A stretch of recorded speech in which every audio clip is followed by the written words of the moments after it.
사도신경을 우리의 신앙을 함께 고백합니다.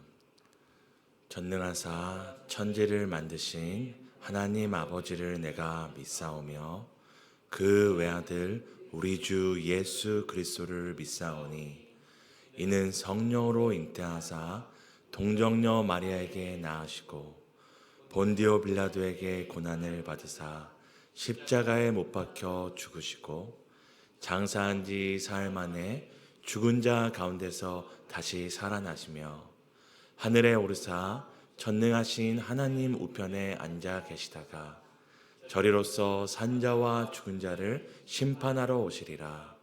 성령을 믿사오며 거룩한 공회와 성도가 서로 교통하는 것과 죄를 사하여 주시는 것과 몸이 다시 사는 것과 영원히 사는 것을 믿사옵나이다.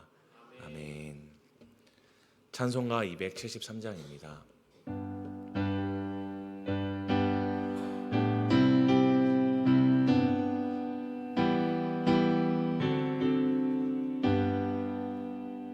나 주를 멀리 떠났다 이제 옵니다. 나 죄의 길에 시달려 주여 옵니다. 나 이제 왔으니 내 집을 찾아 주여 나를 받으사 맞아 주소서. 그 귀한 세월 보내고 이제 옵니다. 난 이웃치는 눈물로 주여 옵니다. 나 이제 왔으니 내 집을 찾아 주여 나를 받으사 맞아 주소서. 나 죄에 매여 고달파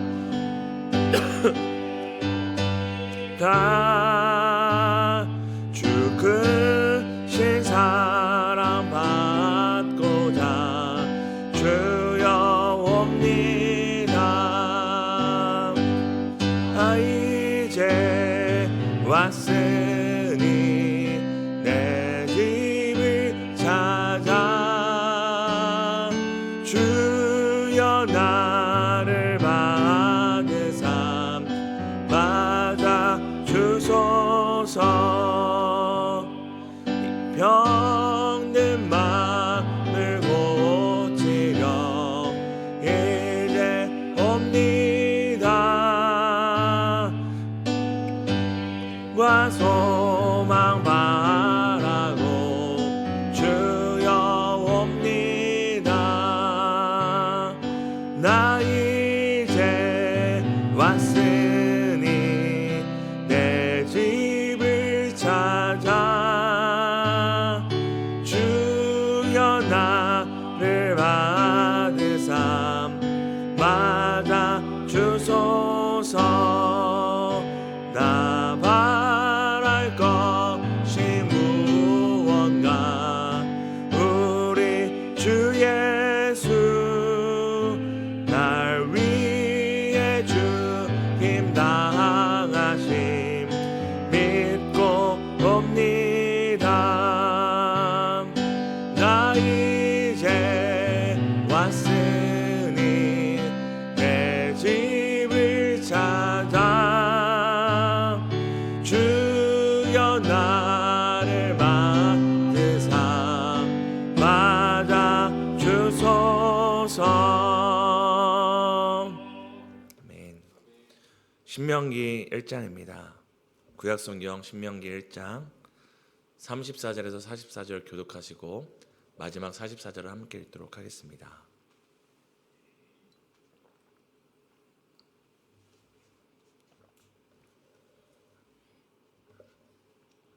신명기 1장 34절입니다. 제가 먼저 읽도록 하겠습니다. 여호와께서 너희의 말소리를 들으시고 노하사 맹세하여 이르시되 약한 세대의 사람 중에는 내가 그들의 조상에게 주기로 맹세한 좋은 땅을 볼 자가 하나도 없으리라. 오직 여분네의 아들 갈렙은 온전히 여호와께 순종하였은즉 그는 그것을 볼 것이요 그가 밟은 땅을 내가 그와 그의 자손에게 주리라 하시고 여호와께서 너희에게도 진노하사 이르시되 내 앞에 서 있는 눈의 아들 여호수아는 그리로 들어갈 것이니 너는 그를 담대하게 하라. 그가 이스라엘에게 그 땅을 기업으로 차지하게 하리라. 또 너희가 사로잡히라 하던 너희의 아이들과 당시의 선악을 분별하지 못하던 너희의 자녀들도 그리로 들어갈 것이라. 내가 그 땅을 그들에게 주어 산업이 되게 하리라. 너희는 방향을 돌려 홍해길을 따라 광야로 들어갈지니라 하시매 너희가 대답하여 내게 이르기를 우리가 여호와께 범죄하였사오니 우리 하나님께서 우리에게 명령하신 대로 우리가 올라가서 싸우리이다. 너희가 각각 무기를 가지고 경솔히 산지로 올라가려 할 때에 여호와께서 내게 이르시되 너는 그들에게 이르기를 너희는 올라가지 말라 싸우지도 말라 내가 너희 중에 있지 아니하니 너희가 대적에게 패할까 하노라 하시기로 내가 너희에게 말했으나 너희가 듣지 아니하고 여호와의 명령을 거역하고 거리낌 없이 산지로 올라가매 함께 읽겠습니다. 그 산지에 거주하는 아모르 족속이 너희에게 마주 나와 벌떼같이 너희를 쫓아 세일산에서 쳐서 호르마까지 이른지라. 아멘. 오늘도 말씀과 기도의 자리에 나오신 우리 모든 성도님들 환영하고 축복합니다. 성경 신명기는 우리가 잘 아는 것처럼 이 새로울 신이 아니라 다시 신, 우리가 신신당부라는 말이 있잖아요. 그것처럼 다시 신자를 써서 다시 하나님께서 명령하신 것을 기록한 것이 바로 신명기입니다. 요단강 맞은편 약속의 땅 진입을 앞두고 모세가 유언과 같이 출애굽 2세대에게 신신당부한 하나님의 명령이 이 명령을 기록한 것이 바로 신명기입니다. 오늘 본문에는 출애굽 1세대가 40년 전에 이 약속의 땅을 코앞에 두고도 다시 광야로 돌아가야 했던 그 이유에 대해서 출애굽 2세대에게 지금 상기시켜주고 있습니다. 굉장히 대조가 되는데요. 오늘 이 말씀을 듣고 있는 사람들은 누구죠? 40년 전 출애굽 1세대와 같이 요단강을 맞은편에 두고 그 맞은편에서 이 이야기를 듣고 있는 출애굽 2세대고요. 지금 출애굽 2세대가 듣고 있는 스토리는 어떤 스토리입니까? 40년 전에 자신들과 똑같이 요단 맞은편에 있었지만 다시 광야로 들어갔던 자신들의 그 조상, 부모 세대인 1세대의 이야기가 들려주고 있는 것입니다. 우리 함께 신명기 1장 34절에서 35절을 함께 다시 읽도록 하겠습니다. 함께 읽습니다. 여호와께서 너희의 말소리를 들으시고 노하사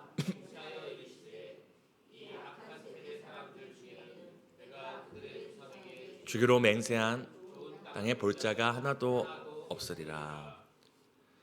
지금 모세는 출애굽 1세대에게 40년 전에 왜 다시 광야로 돌아갔는지에 대해서 설명하는데요. 바로 그 이유에 대해서 오늘 방금 읽었던 34절에는 바로 그들의 말소리 때문이라고 이야기합니다. 출애굽 1세대의 말소리 때문에 하나님께서 다시금 그들을 광야로 돌이켜 들어가게 하셨다고 이야기합니다. 우리가 아는 것처럼 가나안 땅을 정탐하고 돌아왔던 이 정탐꾼들의 보고를 듣고 이스라엘 백성들은 하나님을 원망하고 오늘까지 자신들의 그 애굽에서 10가지 재앙과 그리고 홍해의 기적을 맛보게 하시고 요단강 맞은편까지 인도하신 그 하나님의 선하심과 인도하심을 부정하고 우리를 이 광야에서 죽게 하시려고 우리를 여기까지 끌고 오셨다. 하나님을 원망하고 하나님의 인도하심을 부정하고 하나님의 그 선하심을 왜곡하였습니다. 그들의 이런 말소리를 듣고 하나님께서 오늘 다시금 이제 광야로 돌아가라고 말씀하시는데요. 근데 사실 더 근본적인 원인은 그들의 말소리보다 더 중요한 것은 그들의 말소리를 듣고 계시는 하나님이 그들 가까이 계시다는 것을 놓쳤기 때문입니다. 우리가 어떤 말을 하다가도 내 옆에 어떤 대상이 있느냐에 따라 우리의 말이 달라지잖아요. 편한 사람이 있으면 편하게 얘기하지만 또 예의를 갖춰야 되는 사람이 옆에 있으면 또 예의를 갖춰서 말하는 것처럼 오늘 이스라엘 백성들의 원망과 불평과 이런 부정들은 단순히 그저 그들의 부정적인 표현뿐만 아니라 그들 가까이에 듣고 계시는 그들의 말소리를 듣고 계시는 하나님을 놓치고 있는 것이 더 근본적인 문제였습니다. 하나님이 우리와 얼마나 가까이 하시는지 시편 곳곳에는 시편 기자들이 이런 고백을 쓰는데요. 우리의 신음을 들으셨다. 우리의 작은 신음을 들으셨다. 이 신음이라는 것은 우리가 아는 것처럼 누군가 아프거나 정말 그 고통 가운데 있을 때 큰 소리로 부르짖는 게 신음이 아니라 정말 아프고 몸이 힘들고 마음이 아플 때 자기도 모르게 자기 안에서 나오는 작은 소리가 바로 신음입니다. 이것은 단순히 하나님이 청력이 얼마나 높은지를 우리에게 알려주는 것이 아니라 우리의 작은 신음조차도 놓치지 않을 만큼 하나님께서 우리 가까이 계시다는 것을 알려주는 것입니다. 이스라엘 백성이 그저 원망의 소리와 불평의 소리 때문에 광야로 이끈 것이 아니라 자신들이 종되었던 애굽 땅에서 자신들을 백성 삼기 위해 건지신 그 하나님이 그들을 가까이 그들의 작은 신음뿐만 아니라 그들의 작은 불평까지도 들을 수 있을 만큼 가까이 계신 것을 놓쳤기 때문입니다. 가까이 계신 하나님을 놓치고 그들의 말들을 함부로 내뱉자 오늘 하나님께서 읽었던 우리의 본문에 뭐라고 말씀하시죠? 홍해길을 따라 다시 광야로 들어가게 하십니다. 다시 광야 학교로 하나님께서 이스라엘 백성을 이끌어 가신 것입니다. 사랑하는 성도 여러분, 우리가 문제와 상황을 가까이서 보면 그것이 전부같이 보이지만 가까이 계신 하나님을 볼 때에 문제와 상황은 작게 보입니다. 다시 말씀드리면 우리 앞에 있는 문제와 상황이 작다는 것이 아닙니다. 우리의 아픔과 고통이 작다는 것이 아닙니다.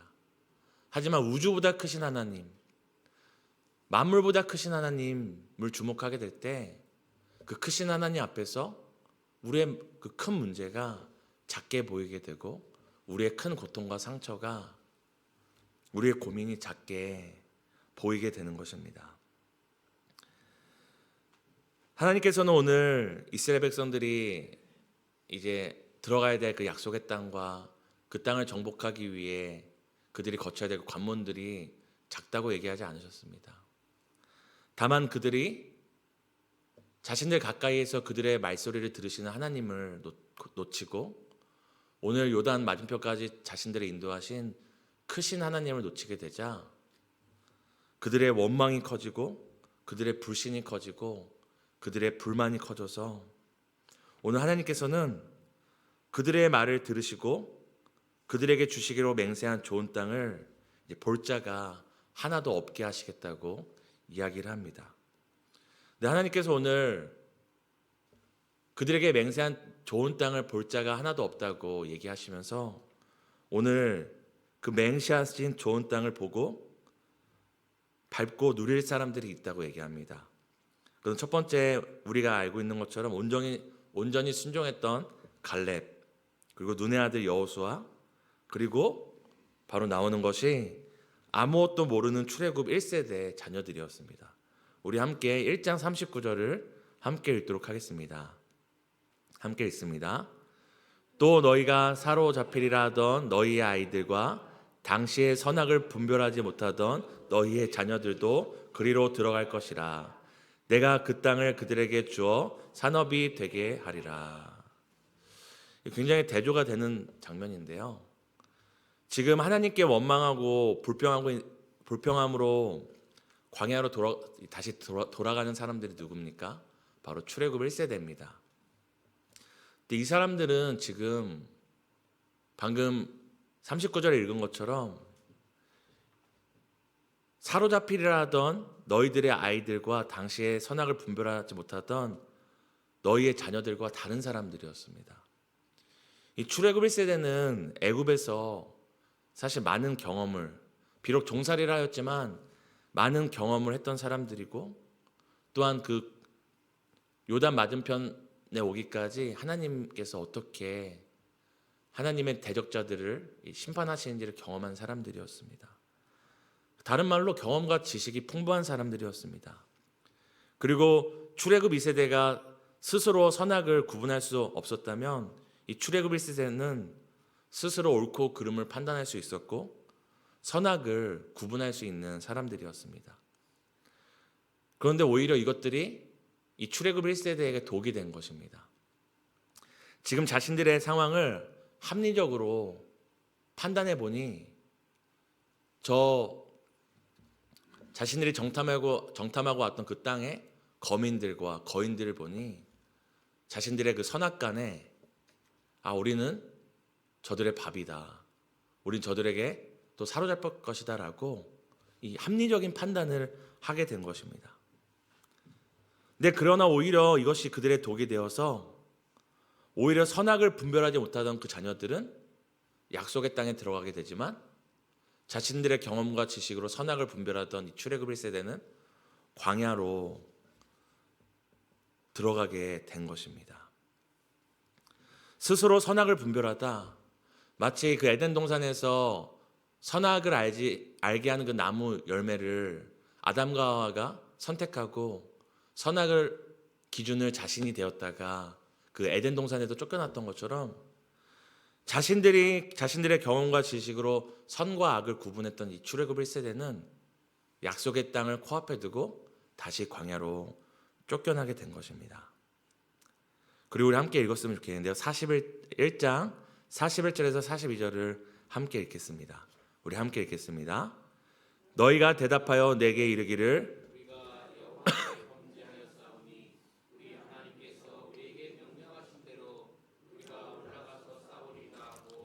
너희가 각각 무기를 가지고 경솔히 산지로 올라가려 할 때에 여호와께서 내게 이르시되 너는 그들에게 이르기를 너희는 올라가지 말라 싸우지도 말라 내가 너희 중에 있지 아니하니 너희가 대적에게 패할까 하노라.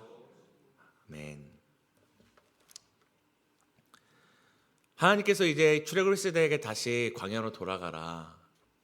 너희가 그렇게 선악간에 잘 분별할 수 있는 사람들이면 한번 광야로 다시 돌아가서 그 너희의 선악으로 살아봐라. 말씀하신 것처럼 광야로 다시 이끄십니다. 이 말을 듣자마자 우리가 읽은 41절과 42절의 말씀과 같이 출애굽 1세대가 어떻게 합니까? 우리가 다시 하나님의 말씀을 따라 우리가 싸우러 나가겠습니다. 우리가 광야로 가지 않고 하나님이 명령하신 그 땅 그들과 전쟁을 하겠습니다라고 이야기를 합니다. 마치 이것은 모세를 통한 하나님의 말씀을 듣고 이들에게 믿음과 용기와 담대함이 생긴 것처럼 보일 수 있지만 광야에서 죽느니 차라리 여기서 한번 목숨 걸고 싸워보자는 이들의 계산적인 반응일 뿐입니다. 이들이 갑자기 믿음이 생겨서 우리가 잘못했습니다. 우리가 다시 이 가나안 족속과 싸우겠습니다 하는 것이 아니라 광야로 돌아가자 하자 광야에서 죽을 바에 차라리 한번 싸우다 죽자는 그들의 또 계산적인 반응이 드러난 것입니다. 그래서 성경은 이들의 행동에 대해서 이렇게 판단하는데요. 1장 43절입니다. 제가 읽겠습니다. 내가 너희에게 말하였으나 너희가 듣지 아니하고 내가 너희에게 말하였으나 너희가 듣지 아니하고 여호와의 명령을 거역하고 거리낌 없이 산지로 올라가매. 지금 이스라엘 이 출애굽 1세대의 행동에 대해서 다시 뭐라고 얘기합니까? 말하였으나 너희가 듣지 아니하였다고 얘기합니다. 지금 앞서서도 이스라엘 백성의 문제가 무엇이었습니까? 가까이 계신 하나님을 알지 못하고 자신들의 말소리를 막 떠드는 것이 문제였다면 지금 이들의 또 다른 문제는 하나님의 말씀을 듣지 않는 것입니다. 그들 가까이 계셔서 광야로 이끄시는 그 하나님의 말씀을 듣지 않고 자신의 소견에 오른 대로 또 행동하는 것입니다. 그래서 오늘 어떻게 됩니까? 그들이 하나님의 말소리를 듣지 않고 자신들의 의견에 따라 싸우러 나갔다가 저 끝까지 쫓겨났다고 오늘 이야기를 합니다. 사랑하는 성도 여러분, 약속의 땅에 들어가는 비결도, 약속의 땅을 정복할 수 있는 비결도 첫 번째는 가까이 계신 하나님을 놓치지 않는 것이고, 두 번째는 그 가까이 계신 하나님의 음성을 놓치지 않는 것입니다. 지금 이스라엘 백성이 계속 놓치고 있는 것은 자신들 가까이 계신 하나님뿐만 아니라 자신들 가까이 계신 그 하나님의 음성을 따르지 않는 것이 이들의 가장 큰 문제입니다. 그래서 느리던 빠르던 속도보다 중요한 것은 하나님의 말씀을 바르게 아는 것이고 말씀을 바르게 듣는 것입니다. 승리의 시작과 비결도 바로 여기에 있습니다. 나와 함께 하신 하나님의 말씀을 잘 듣는 것입니다. 사랑하는 성도 여러분, 우리가 2024년 새해를 맞이하고 시작되었지만 2023년이나 2024년이나 변함없는 사실은 우리 모두가 약속의 땅을 향해 걸어가는 이 여정 가운데 있다는 것입니다. 전쟁 같은 삶 가운데 있다는 것이고 광야 같은 인생 가운데 있다는 것입니다. 우리가 이런 상황 가운데 승리하는 비결, 하나님의 인도하심을 받는 비결은 무엇입니까? 정말 우리의 작은 신음조차도 놓치지 않는 하나님이 가까이 계시다는 것을 잊지 말아야 하고, 우리 가까이 계셔서 우리에게 말씀하시는 그 하나님의 말씀을 놓치지 말아야 합니다. 그럴 때에 우리가 말씀을 통해 말씀하시는 하나님의 음성을 듣고 순종할 때 이 전쟁 같은 삶 속에서도, 광야 같은 인생 가운데서도 바른 길로 갈 수 있고 진정한 승리를 경험할 수 있습니다. 2024년 하나님의 말씀을 더 가까이 하고 하나님을 더 가까이 함으로 약속의 땅을, 하나님의 약속의 말씀을 경험하는 복된 한 해 되시기를 예수님의 이름으로 축복합니다. 우리가 세 가지 놓고 함께 기도했으면 좋겠습니다. 첫 번째는 가장 가까이 계셔서 우리의 작은 신음도 들으신 하나님을 늘 기억하게 해달라고 기도하겠습니다. 두 번째는 하나님의 말씀을 더 가까이 하고 그 말씀에 순종함으로 승리를 경험하는 새해 되게 해달라고 기도하시겠습니다. 오늘 교회가 함께 기도하는 기도는 재정개수부를 위한 기도입니다. 재정부 집사님들의 건강과 하시는 사업 모두 축복해 주시고 재정부 안에도 집사님들이 묵묵히 헌신할 수 있게 해달라고 함께 기도하겠습니다. 나와 함께 하시는 하나님, 저 멀리 하늘에 계신 것이 아니라 우리와 함께 하시며 우리의 작은 신문도 놓치지 않고 들으신 하나님, 정말 우리가 우리의 입술을 주의하기 원합니다. 사람에게 하는 말이나 우리 혼잣말이나 하나님이 듣고 계심을 우리가 알고 하나님이 늘 우리 가까이 계심을 인식하고 우리의 입술을 주의하여 열기 원합니다. 하나님, 우리가 무시로 기도하기 원합니다. 우리가 여는 그 혼잣말조차도 주님께 올려지는 기도가 될 수 있음을 기억하며 아버지, 하나님을 기억하는 기도, 하나님께 의탁하는 기도, 하나님께 맡기는 기도를 할 수 있도록 불평과 불만과 불신은 던져버리고 믿음과 소망과 사랑의 기도를 올려드릴 수 있도록 우리를 도와주세요. 하나님, 2024년 하나님의 말씀을 더 가까이 하고 그 말씀에 순종함으로 승리를 경험하는 복된 새해 되기 원합니다. 우리 사랑하는 재정개수부 성도님들 기억해 주시고 하나님, 묵묵히 헌신할 때의 그 모든 삶들을 주께서 책임져 주시기를 소망합니다.